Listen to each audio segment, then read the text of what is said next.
Why is recorded in front of a live studio audience. I used to fall asleep listening to records. This was my thing. So every once in a while, What's wrong? I'll get there. The 45 or the long single of the story of the black hole was like a perfect I'm out. The other one, I had a record of American Revolutionary fife and drum music, which somehow, and I do not know how, I would fall asleep listening to. And here's the thing where, as time changes, it takes a weird twist. I used to credit or still do, I think, credit my sense of humor, if not my sense of timing and my knowledge of timing in the comedic sense, was because for years I fell asleep listening to Bill Cosby records. And this is where it takes a weird twist, where it becomes kind of creepy. And so it's hard to be like, oh, no, it wasn't. But when like you say now, like, oh, I love Bill Cosby records.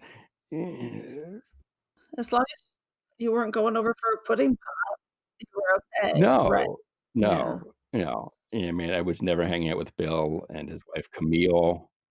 Oh, I still don't know how I fell asleep with fife and drum music, but the Disney. I don't know, but it's great. Turn the page when you hear the sound.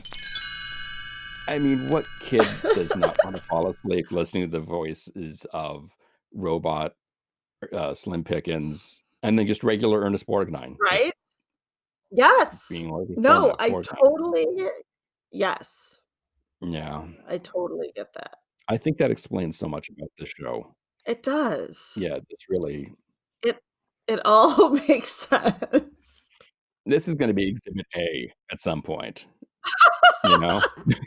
It is going to be Exhibit A. Yeah. Oh, who's going to be our character witnesses? Oh, Lordy. I mean, my first thought is it's going to have to be Randy and Rachel. I was going to say Nina, but then she's going to come up with a pet raccoon, and it's either going to win over a jury or hang us in the first 5 minutes. It's just like you're either in or you're out.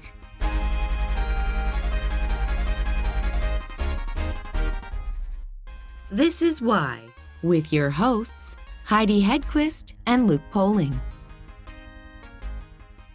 I can just see the headline, us with our hands over our faces as we walk out of the courtroom, and the headline in quotes, "We thought it was funny," like it's not gonna be good. One of us will have their hands over the face. The other one might be posing for the camera.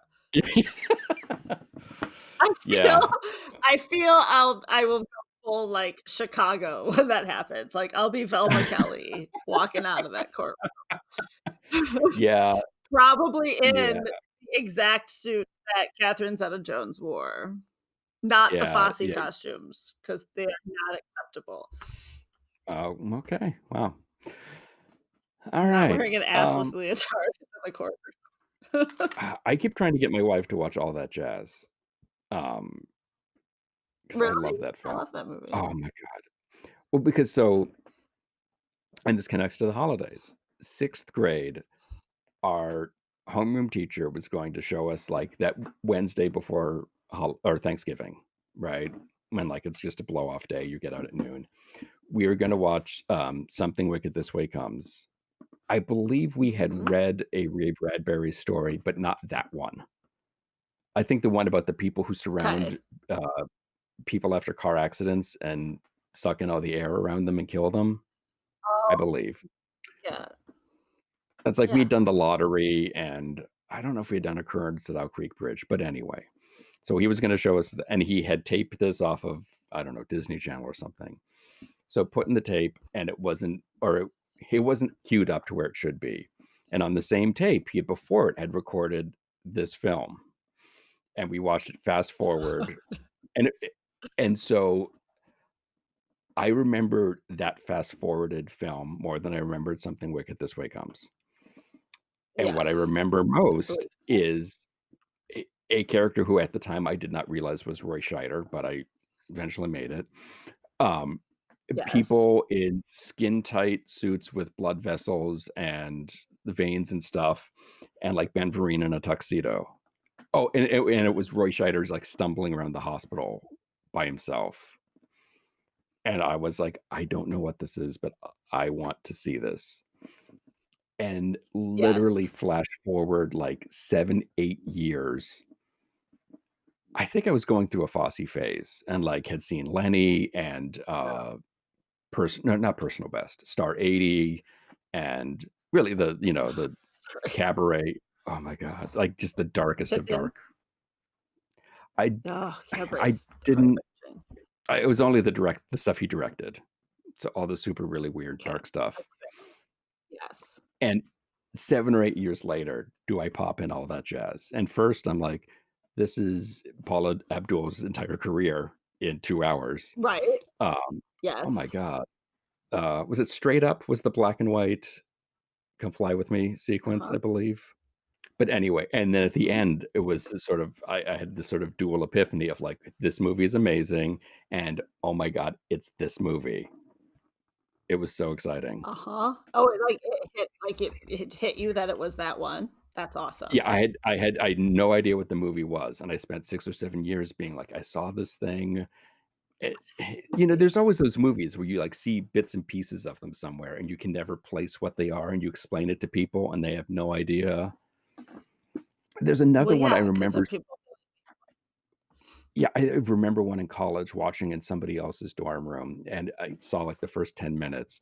It's some weird sort of fairy tale film. I believe it was in French, and it had like a giant frog in like full like 18th century costumes. And I think he was doing some rather inappropriate things to himself. it's live action. Live action, yeah. That's all I remember. Oh, Yeah, and it was like they're gonna go out and wow. Go to some club, and I was like, I'm gonna go back to my room and go to bed. But that's all I know about the film. Like that's That what that is. I know. And one of these days, I'm gonna pop in some weird French live action film with people dressed as frogs, and I'm gonna be like, oh my God, it's this. And there it's Yeah. there he Yeah. is. So if your mom's listening and she has seen it, if she can please get in touch and let us know. She probably has. Yes. That would be muy bien. Let's say. Yes. Très bien. Gracias. So Heidi, let's talk about our friends at the Wild Art Gallery. Yes. Have you ordered anything yet? I haven't, but I feel like I should, because I am picturing your living room walls covered with black and white photos of people kissing in Paris, like every freshman in college has on their dorm wall. Nope. And some sort of insert poster that came with Diver Down. I never had either of those things on my wall. Wow. Okay. Well, but if you're looking to upgrade your artwork game, we can recommend our friends at the Wild Gallery, who have a ton of really cool, unique, interesting Native American art. And it's perfect for gifts. It's perfect for yourself. And it's all really, really wonderful stuff. Yeah, it's really cool. Whether you're a collector or a history buff or just want something really fun for a conversation piece. Okay, Doppelganger Buffalo is fantastic. I'm still hung up on Indigenous Boba Fett. Indigenous Boba Fett's really cool too. And the one that I would love to have, I mean, there's several I'd love to have on my wall, but the one, like, if you were speaking of sort of art style of what I would really love, because I'm all about like white furniture and really colorful art. The ceremonial Larry Carter Native American art piece that's out of stock, of course, is really cool. But the neat thing about this is I feel like any art gallery you go into and you think, well, this is going to be fun to look at, but I won't be able to afford any of this. And there's stuff in every price range. And if you think you know what Native American art looks like, you're probably wrong. Did you see ice cream sprinkles outside the palace? Whether you're looking for yourself or someone else, you should definitely check out the Wild Gallery. You can find them at WYLD.gallery.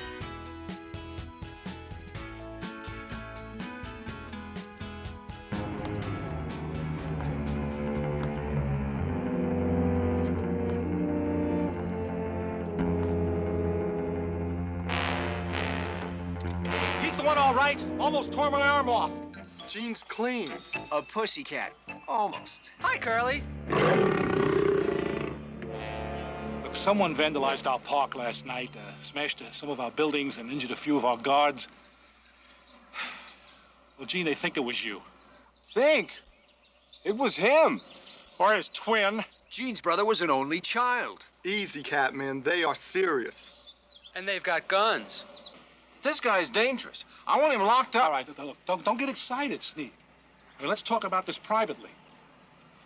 Excuse us. I'm going for the police. Where were you on October 28th, 1978? I was 8 years old. I was just 8 years old. I turned 8 that October 11th. Libra. Not that that means anything, but I just wanted to say that. You're in good company. We're both Libras. Yeah. I was aware of Kiss, so I was ready to watch the movie. And, Mom was having people over that night. We had one color TV in the entire house, and it was in our family room, known as a rec room back then, replete with paneling, orange shag carpeting. My mom had spared no expense to make it look Moroccan for some reason. And it was rather gothic. There was like a fake flame light off the wall. It was almost like I was in the Chamber of Thrills. But a suburban housewife tore through there and said, let's just fix this up real quick. And I had told my mom in no uncertain terms, I was like a total Kiss Army soldier. And I was like, Mom, there's a Kiss movie on. I'm going to watch it. And the room was a long room, and I ended up being at one end with the Magnavox TV, and her and her friends were at the other end. And she let me watch it, and I actually ended up being the only one in a room because the movie went to 10 o'clock, and they were gone. So I spent the whole last hour watching this myself, and it was a really interesting experience to sit in this giant rec room with the TV about an inch away, just watching this Kiss thing happen. And the reason I say that is because before this, I had Rock and Roll Over as my first Kiss album. But my mom had gotten it on 8-track, and one of those 100 8-tracks for a penny deals. And I used to ask for it in her Cadillac all the time. I'm like, can you play that orange one? It was an orange 8-track shell. And the reason I'm saying this is I never knew that Kiss were a makeup band or theatrical or anything. It kind of happened later. I went through the back door with Kiss, and I loved the music as a kid. As a 6 and 7-year-old, I was really into this Rock and Roll Over album. So seeing the movie was the first time, because I hadn't seen them in concert or anything, that I saw them move and be Kiss. So it was a very fascinating thing for me. I would imagine so. I just don't know how you don't sit there and be like, what the hell is this? I gotta tell you, it worked for me. Growing up on Pop-Tarts and Hanna-Barbera and Sid and Marty Krofft, I don't see any diversion there. It fit right in line. I mean, this thing could have aired on a Saturday morning.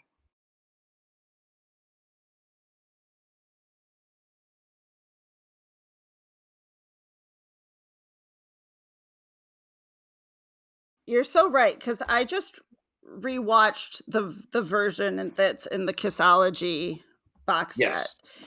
And in watching it again years later, I mean, it's everything everybody says about it, but it's no different than the Dallas Cowboy Cheerleader movie, which I worshipped. It's no different than even Wonder Woman, who I believed I was. So it really it fit. And we all were right in that demographic that fell hook, line, and sinker into what they were going for.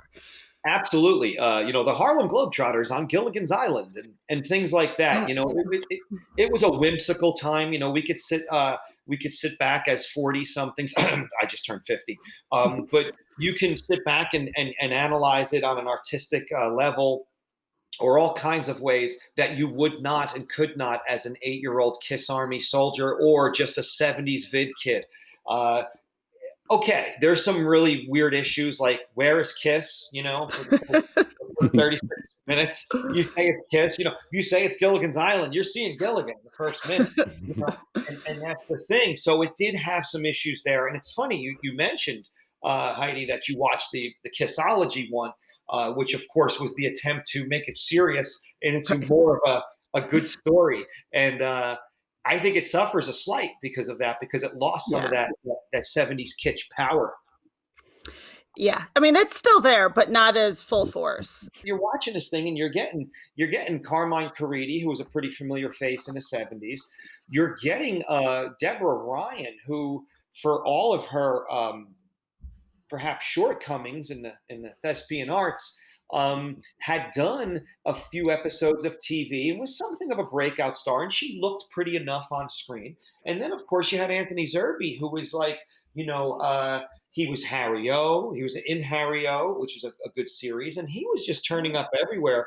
And anything he was doing was lending a dramatic weight to it. So you had a lot going on screen to where you'd maybe say, "Hey, this is kind of real."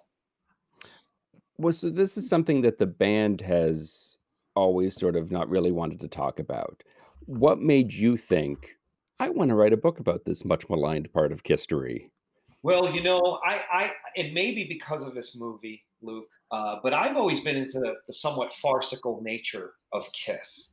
I think Kiss, first of all, Gene and Paul are very funny guys. Actually, all four original Kiss guys are very funny and witty.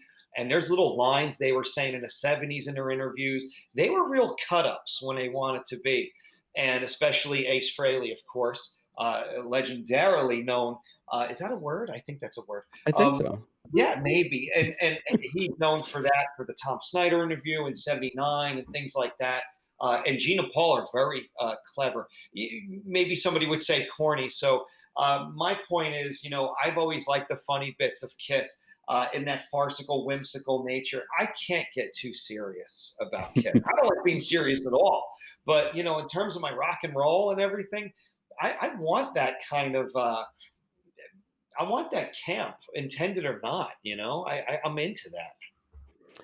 Well, people always make fun of the fact that Ace really only says ack in the film. But didn't he kind of get the last laugh? Because the script is not pinched on. You know something? It's not like they inserted ack into the Citizen Kane script. You're absolutely right. You know what I mean? It's not like, where are we going here? Really? Ack fits. Ack works. But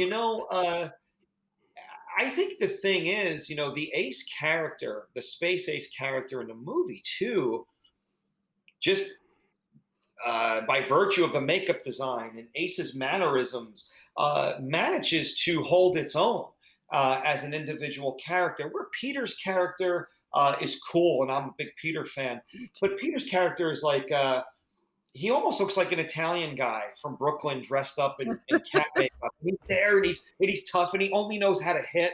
He doesn't really have any superpowers. He can jump around a little bit, but so can every soccer mom today that takes kickboxing. And it's just, so Ace, I think no matter what, is going to kind of emerge as something really cool. I think when you study classic Kiss, once you get past Gene and Paul, you're like, oh, wow, Ace, Ace is cool.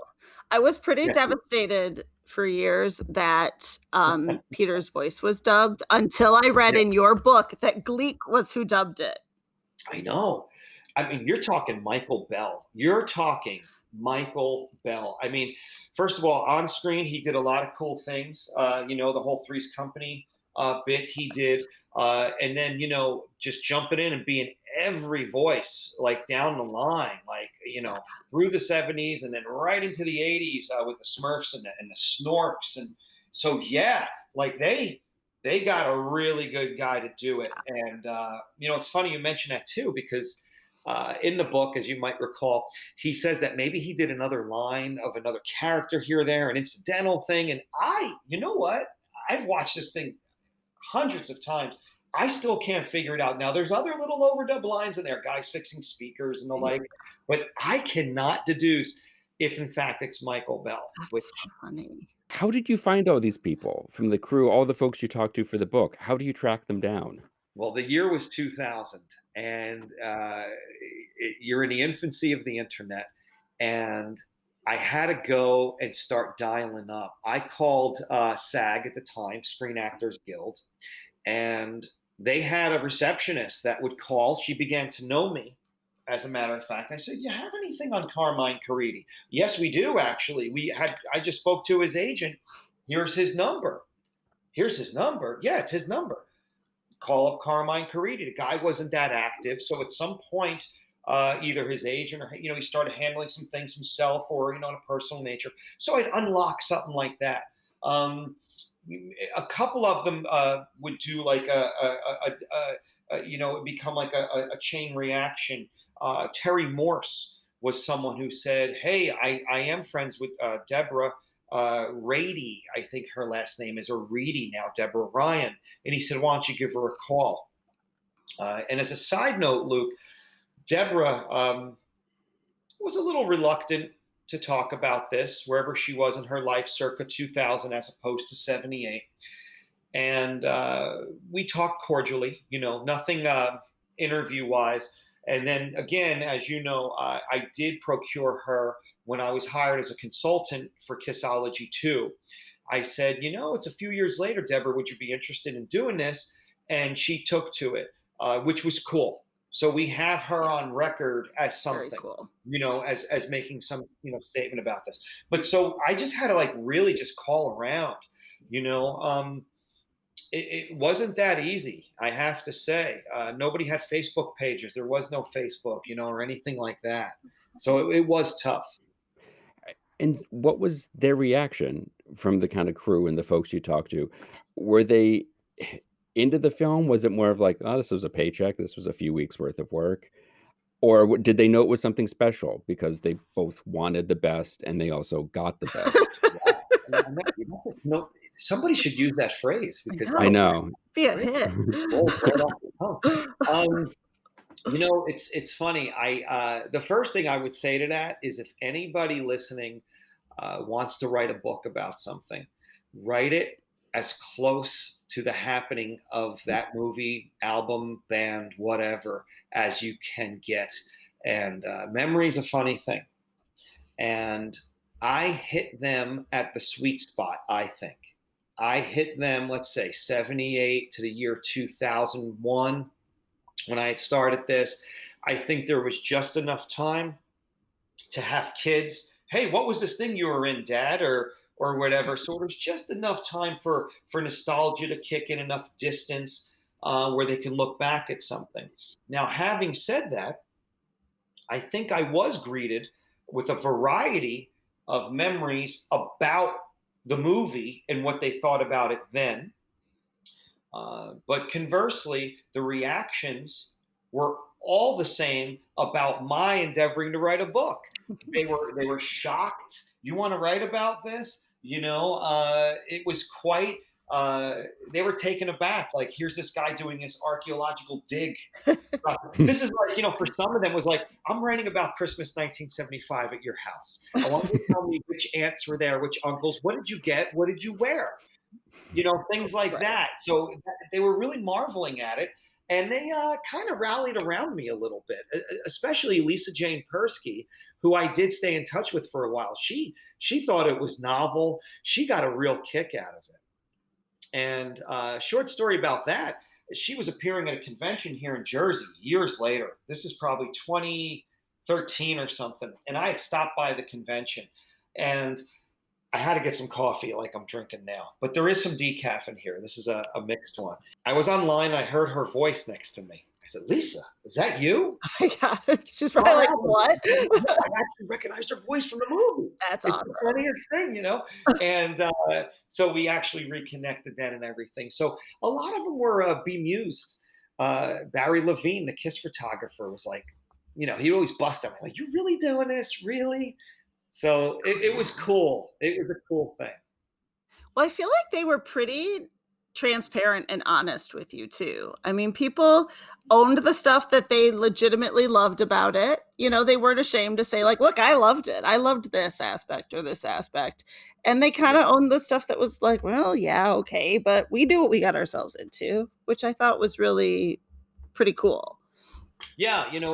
I think the bottom line to that is, not one of anybody I interviewed, from production, writing, acting on screen, No one was like, we thought it was going to be this meets this. And, they used the Star Wars and Hard Day's Night. And sure you did. Sure you did, right? You're 20-something. You're on top of the world. Offers are coming in left and right.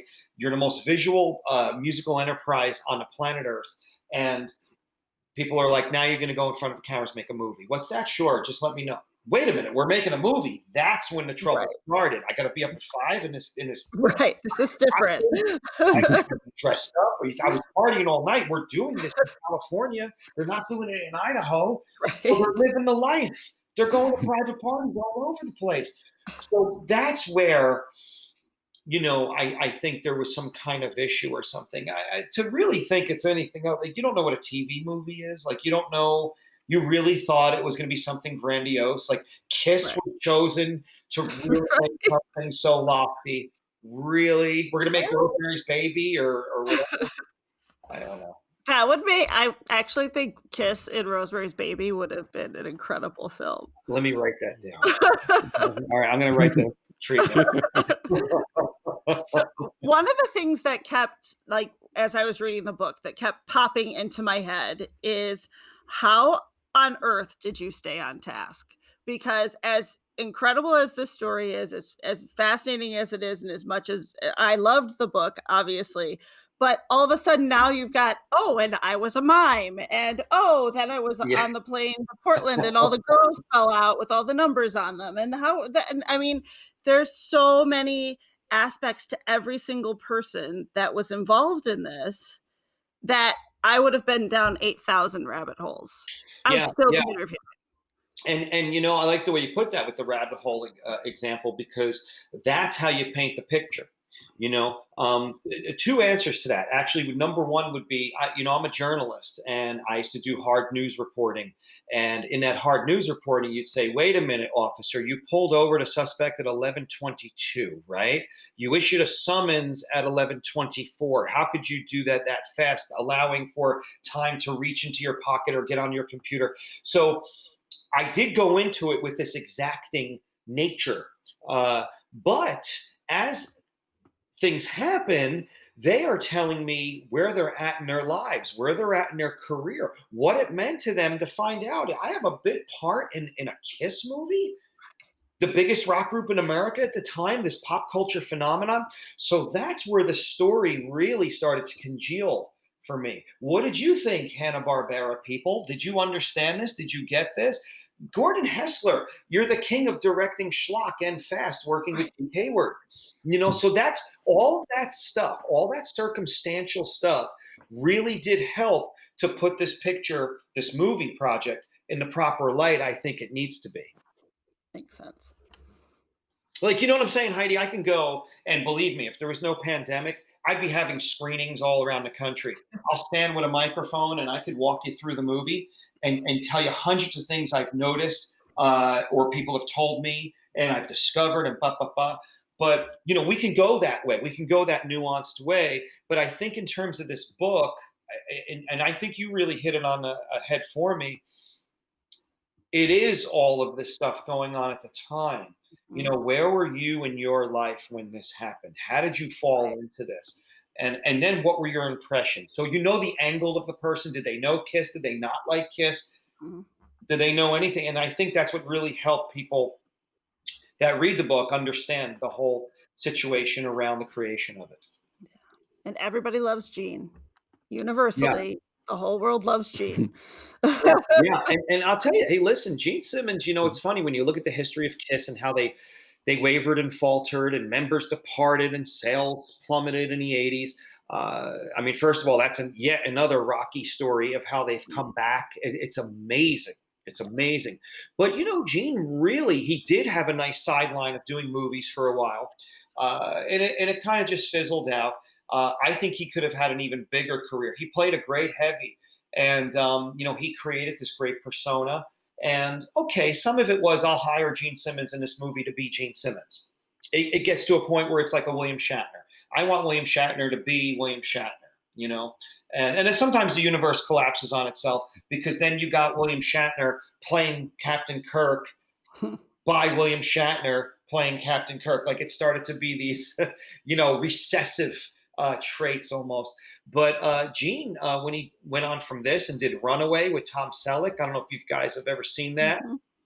but that was just being the demon essentially Yeah. that learned how to talk and took off its makeup. Like it was the same character, and it was really cool. But Gene had a lot of tricks up his sleeve that he could do that would have carried him through a lot of movies. Did you reach out to the guys in the band? Gene was well aware of the project and basically gave his blessing. He also gave his part of that blessing was given via a letter from his lawyer. And it was like, hey, you're writing a Kiss book. Congratulations. By the way, if you infringe upon any of our copyrighted material, such as the logo or Kiss's faces, we will sue you and protect our copyrights vigorously. Good luck. So it was like a textual bear trap. They just sent it to me and said, go try to use our stuff. So that was Gene. I think Peter knows about it. I told Ace about a month ago. I told Ace. And I think he knew about it before. I think I may have mentioned it in passing before that. But I told him, and I'm going to be getting a copy to him shortly, actually. So I would love to know, what Kiss members think is awesome. But they I don't know. I don't really want to know. I would interview them. I'm not going to turn down Paul Stanley if he texted me and said, dude, let's talk about Phantom. But I really wanted those people that maybe it was a super highlight in their lives, like Don Lewis. In the book, Don Lewis, I never thought I'd get a guy like Don Lewis who talked about so much and who ended up doing so much. Fascinating to me, at least, No, completely. Yeah. Have you heard back from anyone in the camp as far as what they think of it? I just sent an email into the camp. It's funny you say that, about a week ago. And again, I'm just going to put together some books and send them out, probably just to Doc McGee's office, their management. But I have not heard back, no. I would imagine, and I hope you hear that, Gene, I think he'd probably get a kick out of it. I think he would. I think, I think Gene jumped into it at the time. He clearly loved it. And I think he's come full circle enough to where he could appreciate what we see in it as viewers, the camp aspect and all that. I think he knows what it is and what it was then and everything. I think he has a real clear picture. And I'd love to get his thoughts about it. A short line or otherwise, yeah. Plus, every single person in the book says that Gene Simmons, that kid was great. He was working really hard, or I just knew he had talent, and I ran into him at the grocery store. And I mean, it's all we love Gene Fest. So if he did, which Gene loves when people love Gene. I think he. Gene was the unmitigated star of the whole enterprise, and Gene was right up there. If you didn't know Kiss or like Kiss in the 70s, you knew Gene though. Still, the guy with the tongue, and he was such a pop culture icon. Once you find out from these other people what their impressions of the Kiss members were, and through the book, it's all consistently accurate. Mm-hmm. Yeah. It's all accurate on each guy. It's incredible. So, it seems like we did get into the guys' heads a little bit in the book, I suppose, without getting into the guys' heads, And then decades later, they ended up making an animated film featuring the Scooby-Doo characters with Kiss, which is sort of a nice way to bring up the fact that Phantom is produced by Joseph Barbera. And it has been said that the plot is very Scooby-Doo-ish. If this is the case, which member of the band is Velma? Is it Catman? It's Catman, right? It's got to be Catman. Well, I think the Catman character is a bit of a fulcrum in the Kiss Meets movie. So I would have to say so, because Velma definitely advanced, little plot developments and stuff. She was, I don't want to say quite a Spock, kind of character. Someone that could give a little insight to an all action more type thing, perhaps a Fred in this case. But maybe I think Peter. I would have to go with Peter. Yeah. That's a good one. Agreed. Yes. Interesting. Also, I got to bring the Archies into this because Mm. it's definitely Reggie or maybe Jughead. Ace would be Jughead, I right? can see that. Yeah, that Yeah. tracks. Yeah. Yeah. Yeah. Jean's got to be Veronica. Yeah, totally. That's really good, actually. Mhm. Yes. 100%. What's your talisman? My talisman would be something with energy, something with I guess it would ape Ace's lightning bolt in a way, just trying to go for it and get something done. That would be my I guess kiss related or type of superpower. I'd be really fast. I'd be like a Flash maybe type of character, something like that. I like it. But then again, if you probably noticed in the book, I touch on how Paul is basically omnipotent. Right. His powers are insane. Like he has a range of powers. Every Marvel character. And yet, like all good Hanna-Barbera programs, he doesn't really fully utilize them because this whole problem could be solved in like 30 seconds if he would use them the right way. Let's let this play out. Yeah. I could do this right now and I could stop the whole thing. But instead they walk around the park. These people can travel. They could do, him and Ace could do all kinds of things. He could shoot beams. They could fly. They could fly. Apparently, what do? They go on foot on those boots and walk around the entire amusement park. You can get copies of Ron's book, Conversations with Phantoms, wherever you normally get your books, or you can order them directly from the publisher, which is Bear Manor Media, and they are at Bear, B-E-A-R, Manor, M-A-N-O-R.com. And for more information, or just to tell Ron how much you liked his book, you can find him on Facebook, where he is under Conversations with Phantoms. You can follow us on all the various socials. Our website is whythepodcast.com and has all sorts of additional stories and videos. It's also where you can sign up for our newsletter. We're also on YouTube, if you're into that kind of thing. And don't forget to leave us a review on iTunes, because if you don't, we'll call your mother and tell her that she's completely right. You would look so much prettier if you smiled more. Why the Podcast is part of Mudhouse Media. Today's show was produced by myself and Heidi Hegquist. Our reluctant executive producers are John Sauvé and Sandy Stone. Our willing executive producers are Rachel Allen and Randy Jeanette. Our graphic designer is Samantha Mustonen. The theme song was performed by the Electrosynth-O-Magnetic Polyphonic Orchestra. This one's for Philippe. Thanks for joining us. Flash, we're coming home.